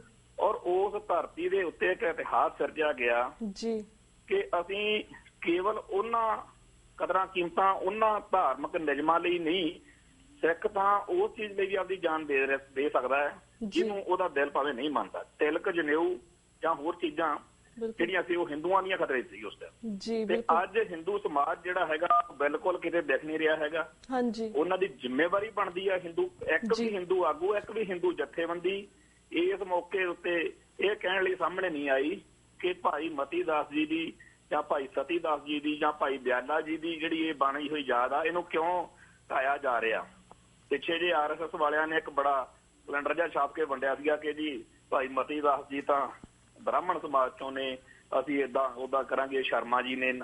ਤੇ ਅੱਜ ਜਦੋਂ ਲੋੜ ਪਈ ਆ ਭਾਈ ਮਤੀ ਦਾਸ ਜੀ ਦੀ ਜਿਹੜੀ ਯਾਦਗਾਰ ਆ ਉਹਨੂੰ ਸੰਭਾਲਣ ਦੀ, ਉਦੋਂ ਨਾ ਕਿਤੇ RSS ਲੱਭੀ ਆ, ਨਾ ਕੋਈ ਹੋਰ ਆ। ਸੋ ਇਹ ਸਾਰੇ ਦੇ ਸਾਰੇ ਜਿਹੜੇ ਹੈਗੇ ਨੇ ਸਿੱਖ ਸਾਈਕੀ ਨੂੰ ਜਿਹੜਾ ਸੰਤਾਪ ਦੇਣ ਵਾਲੀਆਂ ਗੱਲਾਂ ਕਰਨ ਵਿੱਚ ਬਰਾਬਰ ਦੇ ਜ਼ਿੰਮੇਵਾਰ ਨੇ। ਉਹ ਬਾਦਲ ਦਲ ਆ, ਉਹ RSS ਆ, ਉਹ ਭਾਜਪਾ, ਉਹ ਆਮ ਆਦਮੀ ਪਾਰਟੀ ਆ, ਸਾਰਿਆਂ ਨੇ ਬਣਦਾ ਜਿਹੜਾ ਯੋਗਦਾਨ ਆ ਉਹ ਪਾਇਆ ਔਰ ਸਿੱਖਾਂ ਨੂੰ ਰੱਜ ਕੇ ਸੰਤਾਪ ਦਿੱਤਾ। ਅੱਜ ਸਿੱਖ ਸੰਗਤਾਂ ਦੀ ਇਹੀ ਅਰਦਾਸ ਆ ਕਿ ਤੁਸੀਂ ਭਾਈ ਸਾਰੇ ਹੀ ਸੱਚੇ ਹੋ, ਸਾਰੇ ਹੀ ਠੀਕ ਹੋ, ਪਰ ਜਿਹੜੀ ਸਾਡੀ ਹੋਰ ਸਾਨੂੰ ਸੰਤਾਪ ਨਾ ਦਿਓ ਤੇ ਕੋਈ ਵੀ ਉੱਥੇ ਜਿਹੜਾ ਹੋਰ ਨੁਕਸਾਨ ਜਿਹੜਾ ਹੈਗਾ ਉਹ ਨਾ ਹੋਵੇ, ਹੋਰ ਕੋਈ ਚੀਜ਼ ਭੰਨ ਤੋੜ ਨਾ ਕੀਤੀ ਜਾਵੇ। ਓਕੇ ਵੀਰ ਜੀ। ਤੇ ਵੀਰ ਜੀ ਤੁਸੀਂ ਜਿਸ ਤਰ੍ਹਾਂ ਗੱਲ ਕੀਤੀ ਆ, ਆਪਾਂ ਇੱਕ ਚੀਜ਼ ਸਾਡਾ ਗੁਰਦੁਆਰਾ ਕਵਰ ਕੀਤਾ, ਪਰ ਜਿਸ ਤਰ੍ਹਾਂ ਤੁਸੀਂ ਵਿੱਚ ਗੱਲ ਕੀਤੀ ਬਰਗਾੜੀ ਦੀ, ਜਿਸ ਤਰ੍ਹਾਂ ਬਰਗਾੜੀ ਦੀ ਘਟਨਾ ਹੋਈ, ਕਿਸ ਤਰ੍ਹਾਂ ਸ਼੍ਰੀ ਗੁਰੂ ਗ੍ਰੰਥ ਸਾਹਿਬ ਜੀ ਬੇਅਦਬੀ ਹੁੰਦੀ ਹੈ, ਉਸ ਤੋਂ ਬਾਅਦ ਕਿਸ ਤਰ੍ਹਾਂ ਦੋ ਬੰਦਿਆਂ ਨੂੰ ਸ਼ਹੀਦ ਕੀਤਾ ਜਾਂਦਾ ਹੈ, ਉਸ ਤੋਂ ਬਾਅਦ ਕਾਰਵਾਈਆਂ ਹੁੰਦੀਆਂ ਨੇ, ਜੋਰਾ ਸਿੰਘ ਕਮਿਸ਼ਨ ਬਿਠਾਇਆ ਜਾਂਦਾ ਹੈ ਪਰ ਕੋਈ ਕਾਰਵਾਈ ਨਹੀਂ ਹੁੰਦੀ। ਪਰ ਜਿਸ ਤਰ੍ਹਾਂ ਹੁਣ ਜਸਟਿਸ ਕਾਚੂ ਕਮਿਸ਼ਨ ਸੀਗਾ, ਇਹਦੀ ਰਿਪੋਰਟ ਸਾਹਮਣੇ ਆ ਗਈ, ਪਰ ਇਸ ਦੇ ਉੱਪਰ ਵੀ ਕੋਈ ਸਟੇਟਸ ਜਾਂ ਕੋਈ ਅਪਡੇਟ ਸਾਹਮਣੇ ਨਹੀਂ ਆ ਰਹੀ। ਕੈਨ ਯੂ ਟੈਲ ਅਸ ਕਿ ਇਸ ਵੇਲੇ ਕੀ ਹੋ ਰਿਹਾ ਪੰਜਾਬ ਦੇ ਵਿੱਚ ਇਸ ਕਮਿਸ਼ਨ ਨੂੰ ਲੈ ਕੇ, ਜਾਂ ਫਿਰ ਜੋਰਾ ਸਿੰਘ ਕਮਿਸ਼ਨ ਜਿਹੜਾ ਉਸਦੀ ਕੀ ਕਾਰਵਾਈ ਚੱਲ ਰਹੀ ਹੈ ਇਸ ਵੇਲੇ? ਦੇਖੋ, ਇੱਕ ਗੱਲ ਤਾਂ ਆਪਾਂ ਚੰਗੀ ਤਰ੍ਹਾਂ ਜਾਣਦੇ ਹਾਂ ਕਿ ਸਰਕਾਰਾਂ ਕਮਿਸ਼ਨ ਬਣਾਉਂਦੀਆਂ ਹੁੰਦੀਆਂ ਨੇ ਮਸਲਿਆਂ ਨੂੰ ਰੋਲਣ ਦੇ ਲਈ। ਇਸੇ ਗੱਲ ਨੂੰ ਮੁੱਖ ਰੱਖਦਿਆਂ ਹੋਇਆ ਜਦੋਂ ਉਹਦੀ ਕੋਈ ਜੋਰਾ ਸਿੰਘ ਕਮਿਸ਼ਨ ਜਿਹੜਾ ਸਰਕਾਰ ਨੇ ਬਣਾਇਆ ਸੀ ਉਹਦੀ ਕੋਈ ਕਾਰਵਾਈ ਨਹੀਂ ਹੋ ਰਹੀ ਸੀ, ਉਦੋਂ ਫਿਰ ਜਿਹੜਾ ਹੈਗਾ ਸਾਰੀ ਗੱਲ ਲਈ ਜਸਟਿਸ ਕਾਟਜੂ ਦੀ ਅਗਵਾਈ ਚ ਕਮਿਸ਼ਨ ਬਣਾਇਆ ਸੀ। ਉਹਨੇ ਆਪਣੀ ਸਾਰੀ ਜਿਹੜੀ ਕਾਰਵਾਈ ਆ ਮੁਕੰਮਲ ਕਰ ਲਈ ਆ। ਉਹ ਸਰਕਾਰ ਨੂੰ ਸਰਕਾਰੀ ਪੱਧਰ ਤੇ ਦੇ ਵੀ ਦਿੱਤੀ ਗਈ ਹੈਗੀ ਆ ਰਿਪੋਰਟ ਸਾਰੀ ਬਣਾ ਕੇ ਕਿ ਸਾਡੀ ਨਿਗਾਹ ਦੇ ਵਿੱਚ ਸਾਡੀ ਫਾਈਂਡਿੰਗ ਜਿਹੜੀਆਂ ਨੇਗੀਆਂ ਉਹ ਆ ਨੇ। ਜਸਟਿਸ ਕਾਟਜੂ ਕਮਿਸ਼ਨ ਦੀ ਜਿਹੜੀ ਰਿਪੋਰਟ ਆ ਉਹ ਸਰਕਾਰ ਨੂੰ ਸੌਂਪ ਦਿੱਤੀ ਗਈ ਹੈ। ਜਿਹੜੀ ਜੋਰਾ ਸਿੰਘ ਕਮਿਸ਼ਨ ਵਾਲੀ ਆ ਉਹ ਇੱਕ ਡਰਾਮੇਬਾਜ਼ੀ ਇਹਦੀ ਚੱਲ ਰਹੀ ਹੈਗੀ ਆ। ਚੰਡੀਗੜ੍ਹ ਬੈਠ ਗਏ ਅਫਸਰਾਂ ਨੂੰ, ਮਤਲਬ ਵੀ ਇੱਥੇ ਆ ਜਾਓ ਜੀ ਤੇ ਸਾਨੂੰ ਦੱਸੋ ਤੇ ਕੌਣ ਉੱਥੇ ਕਿਹੜਾ ਗਰੀਬ ਬੰਦੇ ਜਿਨ੍ਹਾਂ ਦੇ ਸੱਟਾਂ ਵੱਜੀਆਂ, ਲੱਤਾਂ ਟੁੱਟੀਆਂ ਹੋਈਆਂ ਨੇ, ਜਾਂ ਕਿਹੜਾ ਤੁਹਾਡੇ ਕੋਲੇ ਪਹੁੰਚੇ ਉੱਥੇ। ਤੇ ਇਹਨਾਂ ਨੇ ਪੂਰੀ ਉਹ ਡਰਾਮੇਬਾਜ਼ੀ ਆ ਦੇਖਿਆ ਜਦੋਂ ਮੀਡੀਆ 'ਚ ਜ਼ਰੂਰ ਨਿਕਲਿਆ। ਫਿਰ ਇਹ ਇੱਥੇ ਇੱਕ ਦੋ ਵਾਰੀ ਇਹਨੇ ਸੜਗਾਈਆਂ ਕੀਤੀਆਂ ਨੇਗੀਆਂ ਔਰ ਉਹ ਸਾਫ਼ ਦਿਖ ਰਿਹਾ ਹੈਗਾ ਕਿ ਉਹ ਅਫਸਰਾਂ ਨੂੰ, ਉਹਨਾਂ ਸਾਰੇ ਲੋਕਾਂ ਨੂੰ ਬਚਾਉਣ ਦੇ ਲਈ ਜਿਹੜੀ ਹੈਗੀ ਆ ਗੱਲ, ਉਹ ਇੱਕ ਰਿਪੋਰਟ ਜਿਹੜੀ ਆ ਬਣਾ ਕੇ ਇਹਨਾਂ ਨੇ ਤੁੱਤ ਮੁੱਤਜਾ ਕਰਕੇ ਕੰਮ ਸਾਰ ਦੇਣਾ। ਔਰ ਇਹ ਜਿਹੜੇ ਕਮਿਸ਼ਨ ਨੇ ਜਾਂ ਹੋਰ ਨੇ ਸਾਰੇ, ਉਹ ਜਿਵੇਂ ਪਹਿਲੋਂ ਸਰਕਾਰਾਂ ਬਣਾਉਂਦੀਆਂ ਰਹੀਆਂ ਨੇਗੀਆਂ, ਉਹ ਇਸ ਜਿਹੜੀ ਸਰਕਾਰ ਆ ਬਾਦਲ ਸਰਕਾਰ, ਇਹਦਾ ਤਾਂ ਟਰੈਕ ਰਿਕਾਰਡ ਇੱਕ ਬਣਿਆ ਹੋਇਆ ਪਹਿਲੋਂ ਤੋਂ ਹੀ ਆਪਣੇ ਸਾਹਮਣੇ ਆ ਵੀ ਆਸ਼ੂਤੋਸ਼ ਦਾ ਵਿਰੋਧ ਕਰਦੀਆਂ ਸੰਗਤਾਂ ਦੇ ਲੁਧਿਆਣੇ ਗੋਲੀ ਚੱਲੀ, ਉੱਥੇ ਦਰਸ਼ਨ ਸਿੰਘ ਸ਼ਹੀਦ ਹੋਇਆ ਲਹਾਰੇ ਪਿੰਡ ਤੋਂ, ਉਹਦਾ ਕੁਛ ਨਹੀਂ ਬਣਿਆ। ਫਿਰ ਸਰਦਾਰ ਜਸਪਾਲ ਸਿੰਘ ਕਾਕਾ ਜਿਹੜਾ ਆਪਣੇ ਗੁਰਦਾਸਪੁਰ ਦੇ ਵਿੱਚ, ਉਹਨੂੰ ਇਹਨਾਂ ਨੇ ਗੋਲੀ ਮਾਰੀ। ਉਹਨਾਂ ਪੁਲਿਸ ਅਫਸਰਾਂ ਨੂੰ ਬਚਾਉਣ ਦੇ ਲਈ ਜੋ ਕੁਝ ਕੀਤਾ, ਮੈਂ ਥੋੜੇ ਦਿਨ ਹੀ ਹੋਏ ਪਰਿਵਾਰ ਕੋਲੇ ਅਸੀਂ ਬੈਠੇ ਸੀ, ਗੱਲਬਾਤ ਕਰਕੇ ਆਏ ਆ ਉੱਥੇ ਚੌੜ ਸਿੱਧਵਾਂ ਸ਼ਹੀਦ ਜਸਪਾਲ ਸਿੰਘ ਦੇ ਪਰਿਵਾਰ ਕੋਲੇ। ਜੋ ਕੁਛ ਇਹਨਾਂ ਪੁਲਿਸ ਅਫਸਰਾਂ ਨੂੰ ਬਚਾਉਣ ਲਈ ਸਰਕਾਰ ਨੇ, ਬਾਦਲ ਸਰਕਾਰ ਨੇ ਪੂਰਾ ਜ਼ੋਰ ਲਾਇਆ, ਉਹਨੂੰ ਦੇਖ ਕੇ ਆਪਾਂ ਮਤਲਬ ਕਹਿ ਸਕਦੇ ਹਾਂ ਵੀ ਇਹ ਜਿਹੜਾ ਇਹ ਹੋਇਆ, 2 ਉੱਥੇ ਮਾਰੇ ਗਏ ਨੇ, 3 ਸਾਡੇ ਸ਼ਹੀਦ ਹੋਏ ਨੇ ਦਬਲ ਕਲਾਂ ਦੇ ਵਿੱਚ, ਵੀ ਉੱਥੇ ਕਮਿਸ਼ਨ ਬਣਾਉਣ ਦਾ ਜਾਂ ਹੋਰ ਸਾਰੀ ਡਰਾਮੇਬਾਜ਼ੀ ਜਿਹੜੀ ਹੈਗੀ ਉਹ ਪਹਿਲੇ ਸੰਗਤਾਂ ਨੂੰ ਪਤਾ ਹੈਗਾ ਵੀ ਕਿੱਧਰ ਨੂੰ ਲੈ ਕੇ ਜਾਣੀ ਆ ਗੱਲ ਇਹਨਾਂ ਨੇ। ਤੋ ਇਹ ਆਪਾਂ ਇਹਨਾਂ ਤੋਂ ਕੋਈ ਇਨਸਾਫ ਦੀ ਆਸ ਜਾਂ ਕੋਈ ਹੋਰ ਨਾ ਨਹੀਂ ਹੈਗੀ। ਇਹ ਤਾਂ ਜਦੋਂ ਕਿਤੇ ਕਲਗੀਧਰ ਪਾਤਸ਼ਾਹ ਗੁਰੂ ਸਾਹਿਬ ਕਿਰਪਾ ਕਰਨਗੇ ਕੌਮ ਉੱਤੇ, ਉਦੋਂ ਇਹਨਾਂ ਸਾਰੀਆਂ ਗੱਲਾਂ ਦੇ ਨਿਬੇੜੇ ਹੋਣਗੇ। ਹੁਣ ਤਾਂ ਇਹ ਤੁੱਤ-ਮੁੱਤ ਕਰਕੇ ਡਰਾਮੇਬਾਜ਼ੀ ਨਾਲ ਆਪਦਾ ਸਾਰਾ ਕੰਮ ਸਾਰੀ ਜਾਂਦੇ ਆ। ਓਕੇ ਵੀਰ ਜੀ। ਤੇ ਵੀਰ ਜੀ, ਇਹ ਤਾਂ ਅਸੀਂ ਮੇਨ ਮੁੱਦੇ ਦੇ ਉੱਪਰ ਗੱਲਬਾਤ ਕੀਤੀ, ਪਰ ਜਿਸ ਤਰ੍ਹਾਂ ਜਦੋਂ ਵੀ ਅਸੀਂ ਪੰਜਾਬ ਦੀਆਂ ਖਬਰਾਂ ਸੁਣਦੇ ਹਾਂ ਜਾਂ ਨਿਊਜ਼ਪੇਪਰ ਖੋਲਦੇ ਹਾਂ, ਹਮੇਸ਼ਾ 1-2 ਖਬਰਾਂ ਇਹ ਹਮੇਸ਼ਾ ਦੇਖਣ ਨੂੰ ਮਿਲਦੀਆਂ ਨੇ ਕਿਸ ਤਰ੍ਹਾਂ ਪੰਜਾਬ ਦੇ ਵਿੱਚ ਜਿਹੜੇ ਕਿਸਾਨ ਨੇ ਉਹਨਾਂ ਦੀ ਖੁਦਕੁਸ਼ੀਆਂ ਜਿਹੜੀਆਂ ਹੈਗੀਆਂ ਹਜੇ ਵੀ ਜਾਰੀ ਨੇ, ਕਿਸੇ ਦੀਆਂ ਫਸਲਾਂ ਜਲ ਰਹੀਆਂ ਨੇ, ਕਿਤੇ ਕੋਈ ਨਾ ਕੋਈ ਪਾਲਮ ਹੋ ਰਹੀ ਹੈ। ਪਰ ਜਿਸ ਤਰ੍ਹਾਂ ਜਦੋਂ ਵੀ ਕੋਈ ਦਿਨ ਦਿਹਾੜਾ ਆਉਂਦਾ ਹੈਗਾ, ਜਿਸ ਤਰ੍ਹਾਂ ਵਿਸਾਖੀ ਦਾ ਫੋਰ ਐਗਜ਼ਾਮਪਲ ਲੈਂਦੇ ਹਾਂ, ਜਿਹੜੀਆਂ ਸਿਆਸੀ ਪਾਰਟੀਆਂ ਨੇ ਅਨੰਦਪੁਰ ਸਾਹਿਬ ਜਾ ਕੇ ਜਾਂ ਫਿਰ ਹੋਰ ਗੁਰੂ ਧਾਮਾਂ ਤੇ ਜਾ ਕੇ ਇਹ ਸਿਆਸੀ ਅਖਾੜੇ ਲਗਾ ਦਿੰਦੇ ਨੇ, ਇਹ ਪ੍ਰੋਮਿਸਿਸ ਕਰਦੀਆਂ ਨੇ ਕਿ ਅਸੀਂ ਆਹ ਕਰਾਂਗੇ, ਉਹ ਕਰਾਂਗੇ। ਜਿਹੜੀ ਹੁਣ ਆਉਣ ਵਾਲੀ ਚੋਣਾਂ ਨੇ, ਆਉਣ ਵਾਲੀ 2017 ਦੀਆਂ ਚੋਣਾਂ, ਤੁਹਾਨੂੰ ਲੱਗਦਾ ਕਿ ਇਹਨਾਂ ਵਿੱਚ ਕੋਈ ਪਾਰਟੀ ਸਪੈਸ਼ਲੀ ਹੁਣ ਪ੍ਰੋਬਲਮ ਆ ਰਹੀ ਕਿਸਾਨਾਂ ਦੀ, ਇਹਨਾਂ ਦੇ ਉੱਪਰ ਗੱਲਬਾਤ ਵੀ ਕਰੇਗੀ, ਇਹਨਾਂ ਨੂੰ ਦੇਖੇਗੀ ਵੀ? ਤੁਹਾਨੂੰ ਕੀ ਲੱਗਦਾ ਕਿਸਾਨਾਂ ਦਾ ਹੁਣ ਆਉਣ ਵਾਲੇ ਸਮੇਂ ਦੇ ਵਿੱਚ ਕੀ ਹਾਲ ਹੋਵੇ? ਕਿਉਂਕਿ ਪੰਜਾਬ ਦੇ ਵਿੱਚ ਰੋਜ਼ 3-4 ਕਿਸਾਨਾਂ ਦੀ ਸਾਨੂੰ ਖਬਰਾਂ ਸਾਹਮਣੇ ਦੇਖ ਰਹੀ, ਕੋਈ ਖੁਦਕੁਸ਼ੀ ਕਰਦਾ, ਕੋਈ ਫਾਹਾ ਲੈ ਰਿਹਾ, ਕੋਈ ਜ਼ਹਿਰ ਲੈ ਰਿਹਾ। ਸੋ ਬਹੁਤ ਦੁੱਖ ਹੁੰਦਾ ਇਸ ਤਰ੍ਹਾਂ ਦੀ ਖਬਰਾਂ ਵੇਖਣ ਨੂੰ। ਤੁਹਾਨੂੰ ਕੀ ਲੱਗਦਾ ਕਿ ਇਹਨਾਂ ਵਿਚਾਰਿਆਂ ਦਾ ਕੀ ਹਾਲ ਹੋਵੇਗਾ ਪੰਜਾਬ ਦੇ ਵਿੱਚ? ਦੇਖੋ, ਇੱਕ ਗੱਲ ਆਪਾਂ ਇਸ ਗੱਲ ਨੂੰ ਕਈ ਪਰਤਾਂ ਨੇ। ਇੱਕ ਪਰਤੇ ਦੀ ਹੈਗੀ ਆ ਕਿ ਇਸ ਟਾਈਮ ਜਿਹੜਾ ਪੰਜਾਬ ਤੋਂ ਜਾਂ ਭਾਰਤ ਤੋਂ ਬਾਹਰ ਵਸਦਾ ਸਿੱਖ ਵਾ, ਉਹ ਆਪੋ ਆਪਦੇ ਮੁਲਕ ਵਿੱਚ ਉਸ ਥਾਂ ਦੇ ਨਿਯਮਾਂ ਕਾਨੂੰਨਾਂ ਨੂੰ ਮੰਨਦਿਆਂ ਹੋਇਆਂ ਉਸ ਮੁਲਕ ਦੀ ਸਾਰੀ ਜਿਹੜੀ ਉਹ ਚੀਜ਼ ਨੂੰ ਇੰਨੇ ਸਤਿਕਾਰ ਦਿੰਦਿਆਂ ਹੋਇਆਂ ਸਤਿਕਾਰ ਹਾਸਲ ਕਰ ਰਿਹਾ। ਇਸ ਟਾਈਮ ਸਾਰੀ ਦੁਨੀਆ ਦੇ ਵਿੱਚ ਜਿਹੜੇ ਸਿੱਖ ਨੇਗੇ, ਜਦੋਂ ਖਬਰਾਂ ਅਸੀਂ ਪੜ੍ਹਦੇ ਹਾਂ ਬਾਹਰੋਂ, ਸਾਨੂੰ ਬਹੁਤ ਬਲ ਮਿਲਦਾ। ਮੈਂ ਇਹ ਕਹਿਣਾ ਚਾਹੁੰਦਾ ਹੈਗਾ ਕਿ ਜਿਹੜਾ ਅਸੀਂ ਮਾੜਾ ਮੋਟਾ ਇੱਥੇ ਸਾਹ ਲੈ ਪਾਉਂਦੇ ਹਾਂ, ਜਿਹਦੇ ਨਾਲ ਸਾਨੂੰ ਹੁਲਾਰਾ ਜਾ ਮਿਲਦਾ ਸਿੱਖਾਂ ਨੂੰ, ਪੰਜਾਬ ਦਿਆਂ ਨੂੰ, ਉਹ ਵਿਦੇਸ਼ਾਂ ਤੋਂ ਆਉਣ ਵਾਲੀ ਠੰਡੀ ਹਵਾ ਦੇ ਬੁੱਲੇ ਨੇ ਜਿਹੜੇ ਸਾਨੂੰ ਮਾੜਾ ਮੋਟਾ ਜਿਉਂਦਿਆਂ ਜਾਂ ਚ ਕਰ ਜਾਂਦੇ। ਇੱਥੇ ਅਸੀਂ ਘੜੇ ਦੀ ਮੱਛੀ ਵਾਂਗੂ ਆ। ਇੱਥੇ ਹਰ ਉਹ ਹਾਲਾਤ, ਜਦੋਂ ਬਾਬਾ ਜਰਨੈਲ ਸਿੰਘ ਜੀ ਖਾਲਸਾ ਪਿੰਡਾਂ ਵਾਲੇ ਕਹਿੰਦੇ ਹੁੰਦੇ ਸੀ ਨਾ ਵੀ ਸਾਨੂੰ ਘਸਿਆਰਾ ਬਣਾ ਕੇ ਮਾਰਨਾ ਚਾਹੁੰਦੇ ਆ, ਉਦੋਂ ਸਾਡੇ ਬਜ਼ੁਰਗਾਂ ਨੂੰ, ਜਿਹੜੀ ਸਾਡੀ ਪਿਛਲੀ ਪੀੜ੍ਹੀ ਸੀ, ਸ਼ਾਇਦ ਘੱਟ ਸਮਝ ਆਉਂਦੀ ਹੋਵੇ। ਅੱਜ ਸਮਝ ਆਉਂਦੀ ਹੋਊ ਜਦੋਂ ਪਾਣੀ ਲੁੱਟਿਆ ਜਾ ਰਿਹਾ ਤੇ ਜਦੋਂ ਸਾਨੂੰ ਖੁਦਕੁਸ਼ੀਆਂ ਕਰਨੀਆਂ ਪੈ ਰਹੀਆਂ। ਬਿਲਕੁਲ, ਸਾਡੀਆਂ ਫਸਲਾਂ ਦੇ ਰੇਟ, ਇੱਥੇ ਹਰ ਚੀਜ਼ ਇਸ ਤਰੀਕੇ ਨਾਲ ਕੀਤੀ ਜਾ ਰਹੀ ਆ ਕਿ ਪੰਜਾਬ ਦੇ ਲੋਕ ਜਿਹੜੇ ਨੇ ਉਹ ਇਹਨੂੰ, ਧਰਤੀ ਨੂੰ ਜਾਂ ਤਾਂ ਛੱਡ ਜਾਣ ਜਾਂ ਇੱਥੇ ਰਹਿ ਕੇ ਮਰ ਜਾਣ। ਜਿਹੜਾ ਪੰਜਾਬ ਚੋਂ ਪ੍ਰਵਾਸ ਦਾ ਏਡੇ ਵੱਡੇ ਪੱਧਰ ਤੇ ਸ਼ੁਰੂ ਹੋਇਆ ਕੰਮ ਆ, ਉਹ ਇਸੇ ਗੱਲ ਤੋਂ ਸ਼ੁਰੂ ਹੋਇਆ। ਇੱਥੇ ਜਿਹੜਾ ਸਾਰਾ ਬਾਹਰ ਨੂੰ ਸਿੱਖਾਂ ਨੂੰ ਇੱਥੋਂ ਭਜਾ ਦੇਣ ਲਈ, ਇਹ ਧਰਤੀ ਜਿਹੜੀ ਸਿੱਖਾਂ ਦਾ ਹੋਮਲੈਂਡ ਆ, ਸਿੱਖਾਂ ਦੀ ਮਦਰਲੈਂਡ ਆ, ਇੱਥੋਂ ਇਹਨਾਂ ਨੂੰ ਭਜਾ ਦੇਣ ਦੇ ਲਈ ਨੀਤੀਆਂ ਨੇ। ਦੂਜੀਆਂ ਨੀਤੀਆਂ ਇਹ ਨੇਗੀਆਂ ਕਿ ਇਹਨਾਂ ਨੂੰ ਇੱਥੇ ਮਰਨ। ਉਹ ਜਿਹੜਾ ਖੁਦਕੁਸ਼ੀਆਂ ਨੇ, ਖੁਦਕੁਸ਼ੀਆਂ ਪਿਛਲੇ 5000 ਸਾਲ ਦਾ, 7000 ਸਾਲ ਦਾ ਇਤਿਹਾਸ ਜਿਹੜਾ ਦੁਨੀਆ ਦੇ ਸਾਹਮਣੇ ਪਿਆ, ਇੱਥੇ ਖੁਦਕੁਸ਼ੀ ਕਦੇ ਨਹੀਂ। ਇੱਥੇ ਤਾਂ ਲੜਨ ਵਾਲੇ ਸਿੱਖ, ਲੜਨ ਵਾਲੀ ਧਰਤੀ ਆ ਇਹ, ਯੋਧਿਆਂ ਦੇ, ਜੁਝਾਰੂਆਂ ਦੀ, ਇਹ ਸੂਰਮਿਆਂ ਦੀ ਧਰਤੀ ਹੈ। ਅਬਦਾਲੀ ਆਇਆ ਚਾਹੇ ਕੋਈ ਹੋਰ ਆਇਆ, ਹਰੇਕ ਨਾਲ ਲੜੇ। ਤੇ ਇੱਥੇ ਲੜਦੇ ਜੁਝਾਰੂ ਜਿਹੜੀ ਬਿਰਤੀ ਸੀ ਸਾਡੀ, ਉਹਨੂੰ ਮਾਰਤਾ। ਜਦੋਂ ਕੌਮਾਂ ਨੂੰ ਮਾਰਨਾ ਹੁੰਦਾ ਉਦੋਂ ਅੰਦਰੋਂ ਉਹਦੇ ਬਹੁਤ ਕੁਝ ਖੋਖਲਾ ਕਰੀਦਾ। ਜਿਹੜਾ ਸਾਡਾ ਬਾਣੀ ਤੇ ਬਾਣੇ ਨਾਲ ਤੋੜਨ ਵਾਲਾ ਇੱਕ ਪਿਛਲੇ 50-60 ਸਾਲ ਤੋਂ ਚੱਲਿਆ ਨਾ ਸਿਸਟਮ ਇੱਥੇ, ਉਹਦਾ ਰਿਜ਼ਲਟ ਇਹ ਹੈਗਾ ਕਿ ਅੱਜ ਦਾ ਜਿਹੜਾ ਕਿਸਾਨ ਆ ਜਾਂ ਅੱਜ ਦਾ ਜਿਹੜਾ ਇੱਥੇ ਧਰਤੀ ਤੇ ਵੱਸਦਾ ਬੰਦਾ, ਉਹਦੇ ਵਿੱਚੋਂ ਉਹ ਚੀਜ਼ ਨਿਕਲ ਗਈ ਜਿਹਦੇ ਸਿਰ ਦੇ ਉੱਤੇ ਉਹਨੇ ਖੜਨਾ ਸੀ, ਜਿਹੜਾ ਸਿੱਧਕ ਸੀ ਉਹਦਾ। ਔਰ ਉਸੇ ਕਰਕੇ ਇੱਥੇ ਜਦੋਂ ਪਿਛਲੇ 15 ਦਿਨ ਪਹਿਲਾਂ ਜਦੋਂ ਖਬਰ ਪੜੀ, ਮਨ ਜਿਹੜਾ ਸੀ ਉਹ ਸੰਤਾਪ ਨਾਲ ਇੰਨਾ ਭਰਿਆ, ਇੰਨਾ ਰੋਣ ਆਵੇ ਅੰਦਰੋਂ ਵੀ ਆਹ ਕੀ ਹੋਇਆ। ਇੱਕ ਬੇਟੀ ਦਾ ਆਨੰਦ ਕਾਰਜ ਹੋ ਰਿਹਾ ਗੁਰਦੁਆਰਾ ਸਾਹਿਬ ਦੇ ਵਿੱਚ, ਪਰ ਉਹਦਾ ਬਾਪ ਜਿਹੜਾ ਹੈਗਾ ਪਿੰਡੋਂ ਬਾਹਰ ਜਾ ਕੇ, ਉਹ ਜਿਹੜਾ ਉੱਥੇ ਬਾਲਣ ਪਿਆ ਸੀ ਉਹਦੇ ਵਿੱਚ ਬਹਿ ਕੇ ਖੁਦ ਨੂੰ ਉਹਨੇ ਅੱਗ ਲਾ ਲਈ। ਉਹਨੇ ਕਿੰਨਾ ਇਹ ਜਿਹੜਾ ਹੋਇਆ ਉਹਨੂੰ ਕਿਵੇਂ ਇਹ ਕਰਨਾ ਪਿਆ, ਇਹ ਉਹ ਤਾਂ। ਔਰ ਇਹਨਾਂ ਮੁੱਦਿਆਂ ਵੱਲ ਇਹ ਜਿਹੜੀਆਂ ਸਿਆਸੀ ਪਾਰਟੀਆਂ ਨੇ, ਇਹਨਾਂ ਦੇ ਜਿਹੜੇ ਬੋਲ ਨੇ, ਇਹਨਾਂ ਦੇ ਜਿਹੜੇ ਬਿਆਨ ਨੇ, ਉਹ ਜਦੋਂ ਪੜ੍ਹਦੇ ਆ ਉਹ ਤਾਂ ਅੱਗ ਲਾਉਣ ਵਾਲੇ ਬਿਆਨ ਹੁੰਦੇ ਆ। ਕੋਈ ਕਹਿੰਦਾ ਜਿਹਨਾਂ ਨੂੰ ਤਾਂ ਕੋਈ ਲੋੜ ਹੀ ਨਹੀਂ ਇੱਥੇ ਦਾ ਜੀ ਕਿਸੇ ਪੈਕੇਜ ਦੀ, ਹਰਸਿਮਰਤ ਬਾਦਲ ਆ ਜਾਂ ਕੋਈ ਹੋਰ ਆ, ਇਹਨਾਂ ਦੇ ਤੁਸੀਂ ਬਿਆਨ ਜੇ ਪੜ੍ਹੋ, ਇਹਨਾਂ ਨੂੰ ਕਿਸਾਨੀ ਦੀਆਂ ਸਮੱਸਿਆਵਾਂ, ਇਹ ਕਹਿੰਦੇ ਜੀ ਉਹ ਤਾਂ ਮਤਲਬ ਬਹੁਤ ਜ਼ਿਆਦਾ ਖਰਚਾ ਕਰ ਲੈਂਦੇ ਆ। ਖਰਚਾ ਕਿੱਥੇ ਕਰਦੇ ਆ? 2-2 ਕਿੱਲੇ ਪੈਲੀ ਵਾਲੇ ਬੰਦੇ, ਉਹ ਵਿਚਾਰੇ ਜਿਹੜੇ ਨੇਗੇ ਉਹ ਟਾਈਮ ਜਾਂ ਕੱਢਦੇ ਫਿਰਦੇ ਆ ਜਦੋਂ ਉਹਨਾਂ ਤੋਂ ਹਾਲਾਤ ਬੇਵੱਸ ਹੋ ਜਾਂਦੇ ਨੇ। ਜਿਹੜਾ ਖੁਦ ਨੂੰ ਮਾਰਨਾ, ਇਸ ਧਰਤੀ ਦਾ ਕਦੇ, ਇਸ ਪੰਜਾਬ ਦੀ, ਇਸ ਜ਼ਮੀਨ ਦਾ ਤਾਂ ਕਦੇ ਇਹ ਨਿਯਮ ਹੀ ਨਹੀਂ ਰਿਹਾ ਹੈਗਾ। ਇੱਥੋਂ ਦਾ ਲੋਕ ਲੜਨ ਵਾਲੇ ਉਹਨਾਂ ਸਾਰਾ ਇੱਕ ਮਾਹੌਲ ਜਿਹੜਾ ਹੈਗਾ ਉਹ ਦਿੱਲੀ ਤੋਂ ਬੈਠ ਕੇ ਨੀਤੀਆਂ ਬਣਦੀਆਂ ਨੇ ਜੀ। ਉਹਨਾਂ ਨੀਤੀਆਂ ਦਾ ਮੇਨ ਮੁੱਦਾ ਇਹ ਹੈਗਾ ਕਿ ਇਹ ਪੰਜਾਬ ਜਿਹੜਾ ਪੱਗ ਵਾਲਿਆਂ ਦਾ ਪੰਜਾਬ ਆ, ਪੰਥ ਅਤੇ ਪੰਜਾਬ ਨਾਲ ਜਿਹੜੀ ਦਿੱਲੀ ਦਰਬਾਰ ਦੀ, ਹਿੰਦੂ ਸਾਮਰਾਜ ਦੀ, ਬ੍ਰਾਹਮਣਵਾਦ ਦੀ ਜਿਹੜੀ ਦੁਸ਼ਮਣੀ ਆ, ਉਹਦਾ ਇਹ ਨਤੀਜਾ ਵਾ। ਹੁਣ ਸਾਨੂੰ ਇੱਥੇ ਬੈਠਿਆਂ ਨੂੰ ਜਿਹੜੇ ਅਸੀਂ ਕੁਝ ਲੋਕ ਜਿਹੜੇ ਕਹਿੰਦੇ ਆ ਕਿ ਅਸੀਂ ਜ਼ਿੰਮੇਵਾਰੀ ਨਿਭਾਉਣੀ ਚਾਹੁੰਦੇ ਆ ਜਾਂ ਨਿਭਾ ਰਹੇ ਆ ਜੀ, ਸਾਡੇ ਸਾਹਮਣੇ ਬੜਾ ਵੱਡਾ ਪ੍ਰਸ਼ਨ ਖੜਾ ਹੋ ਗਿਆ। ਇੱਕ ਪਾਸੇ ਸਾਡੀ ਕੌਮ ਦਾ ਬਹੁਤ ਵੱਡਾ ਹਿੱਸਾ ਜਿਹੜਾ ਹੈਗਾ ਉਹ ਸਾਰਾ ਕੁਝ ਮਤਲਬ ਇਹ ਕਹਿੰਦੇ ਹੈਗੇ ਆ ਕਿ ਲੋ ਜੀ ਹੁਣ ਜਿਹੜੀ ਪਿਛਲੇ 40-50 ਸਾਲ ਗੱਲ ਚੱਲੀ ਸੀਗੀ ਉਹਨੂੰ ਥੋੜਾ ਜਿਹਾ ਠਹਿਰਾ ਦੇ ਦਈਏ ਤੇ ਆਪਾਂ ਇੱਕ ਵਾਰੀ ਪੈਰ ਜਮਾ ਲਈਏ, ਆਪਾਂ ਇਹਦੇ ਸਿਸਟਮ ਦੇ ਅੰਦਰ ਵੜ ਕੇ ਸੱਤਾ ਲੈ ਲਈਏ। ਪਰ ਅਸੀਂ ਇਹ ਗੱਲ ਜਾਣਦੇ ਆ ਜਾਂ ਸਮਝਦੇ ਹੈਗੇ ਆ ਕਿ ਇਹ ਮੁਲਕ ਜਿਹੜਾ ਹੈਗਾ ਟੋਟਲੀ ਤੌਰ ਤੇ ਇੱਥੇ ਮੁੱਖ ਮੰਤਰੀ, ਪ੍ਰਧਾਨ ਮੰਤਰੀ ਜਿਹੜਾ ਮਰਜ਼ੀ ਬਣਾ ਲਈਏ ਆਪਾਂ। ਜੀ ਜੀ 2017 ਦੀਆਂ ਚੋਣਾਂ ਆਉਣੀਆਂ ਨੇਗੀਆਂ, ਬਾਦਲ ਨੂੰ ਲਾ ਕੇ ਜਿਹਨੂੰ ਮਰਜ਼ੀ ਬਣਾ ਲਓ, ਕਿ ਦਿੱਲੀ ਤੋਂ ਨੀਤੀ ਬਦਲ ਜਾਊਗੀ? ਦਿੱਲੀ ਤੋਂ ਨੀਤੀ ਉਹੀ ਰਹਿਣੀ ਆ। ਇੱਥੋਂ ਦਾ ਸੂਬੇਦਾਰ ਪੰਜਾਬ ਦਾ ਬਦਲਣ ਦੇ ਨਾਲ ਗੱਲ ਨਹੀਂ ਬਦਲਣੀ।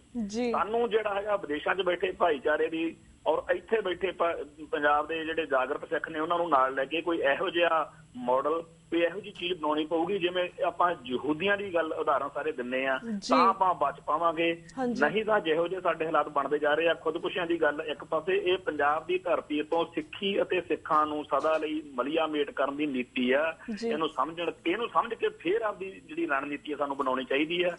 ਐਵੇਂ ਜਿਹੜੇ ਨਿੱਕੇ ਨਿੱਕੇ ਜੇ ਵੀ ਐਂ ਕਰਕੇ ਆ ਹੋ ਜੂ, ਐਂ ਕਰਕੇ ਆ ਜੂ, ਇਹ ਜਵਾਨੀ ਗੱਲਾਂ ਨੇ, ਇਹਨਾਂ ਗੱਲਾਂ ਦਾ ਕੋਈ ਫਾਇਦਾ ਨਹੀਂ ਹੋਣਾ ਹੈਗਾ, ਕਿਉਂਕਿ ਅਸੀਂ ਘੜੇ ਦੀ ਮੱਛੀ ਵਰਗੇ ਸਾਡੇ ਹਾਲਾਤ ਵਾ ਤੇ ਉਦੋਂ ਸਾਨੂੰ ਮਰਜ਼ੀ ਫੜ ਕੇ ਉਹ ਮੁੜਕ ਦਿੰਦੇ ਜੀ। ਬਿਲਕੁਲ ਵੀਰ ਜੀ ਤੁਹਾਡਾ ਬਹੁਤ ਬਹੁਤ ਧੰਨਵਾਦ ਕਿਉਂਕਿ ਇਹ ਰੀਸੈਂਟ ਮੁੱਦੇ ਸੀਗੇ, ਤੁਸੀਂ ਇਹਨਾਂ ਦੇ ਉੱਪਰ ਪੂਰੇ ਵੇਰਵੇ ਸਹਿਤ ਸਾਨੂੰ ਜਾਣਕਾਰੀ ਦਿੱਤੀ ਐਂਡ ਸਪੈਸ਼ਲੀ ਕਿਸਾਨਾਂ ਦਾ ਮੁੱਦਾ ਜਿਹੜਾ ਸੀਗਾ, ਕਿਉਂਕਿ ਇੰਨੇ ਕਿਸਾਨ ਜਿਹੜੇ ਇਹਨਾਂ ਦੀ ਡੈਥਸ ਹੋ ਰਹੀ ਹੈ, ਇਟਸ ਰੀਅਲੀ ਸੈਡ। ਸਾਨੂੰ ਬਹੁਤ ਦੁੱਖ ਹੁੰਦਾ ਇਸ ਚੀਜ਼ਾਂ ਨੂੰ ਵੇਖ ਕੇ। ਐਂਡ ਅਗਰ ਦੇਖਿਆ ਜਾਵੇ ਪੰਜਾਬ ਵਿੱਚ ਬਹੁਤ ਸਾਰੀ ਡਰੱਗਸ, ਇੰਨੀਆਂ ਮੌਤਾਂ ਡਰੱਗਸ ਦੇ ਨਾਲ ਨਹੀਂ ਹੋ ਰਹੀਆਂ ਜਿਹੜੀਆਂ ਕਿਸਾਨਾਂ ਦੀਆਂ ਮੌਤਾਂ ਸਾਹਮਣੇ ਆ ਰਹੀਆਂ। So thank you so much ਕਿ ਤੁਸੀਂ ਇਹਨਾਂ ਪਿੱਛੇ ਰੀਜ਼ਨ ਸਭ ਕੁਝ ਸਾਨੂੰ ਸਮਝਾਇਆ। ਸੋ ਹੁਣ ਵੀਰ ਜੀ ਅਸੀਂ ਤੁਹਾਡੇ ਕੋਲ ਇਜਾਜ਼ਤ ਲੈਂਦੇ ਹਾਂ। Thank you so much for your time. Waheguru ji ਕਾ ਖਾਲਸਾ, ਵਾਹਿਗੁਰੂ ਜੀ ਕੀ ਫਤਿਹ। ਵਿਊਅਰਸ, ਇਸ ਦੇ ਨਾਲ ਅਸੀਂ ਤੁਹਾਡੇ ਕੋਲ ਇਜਾਜ਼ਤ ਲੈਂਦੇ ਹਾਂ। ਕੱਲ ਨੂੰ ਮਿਲਾਂਗੇ ਸੇਮ ਟਾਈਮ ਸੇਮ ਸ਼ੋਅ ਤੇ। ਤਦ ਤੱਕ ਲਈ ਵਾਹਿਗੁਰੂ ਜੀ ਕਾ ਖਾਲਸਾ, ਵਾਹਿਗੁਰੂ ਜੀ ਕੀ ਫਤਿਹ।